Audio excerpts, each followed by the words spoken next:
आज का लतीफ़ा। बच्चा आदमी से, अंकल अगर वाकई किसी समझदार आदमी की औलाद हो तो मेरे सवाल का जवाब दो। आदमी: हाँ हाँ पूछो। बच्चा: मैंने हाथी के सामने 12 केले रखे तो हाथी ने 11 खा लिए, एक केला क्यों नहीं खाया? आदमी: इसका पेट भर गया होगा। बच्चा: नहीं, वो एक केला प्लास्टिक का था।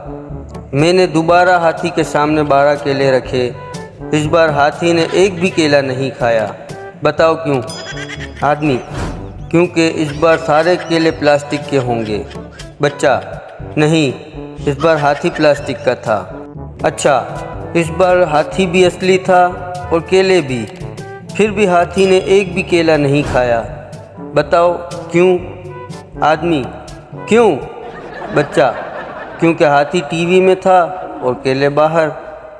इस बार हाथी और केले दोनों असली थे और दोनों ही टीवी पर थे, फिर भी हाथी ने एक भी केला नहीं खाया, बताओ क्यों? आदमी: क्यों भाई? बच्चा: क्योंकि दोनों अलग अलग चैनल पर थे।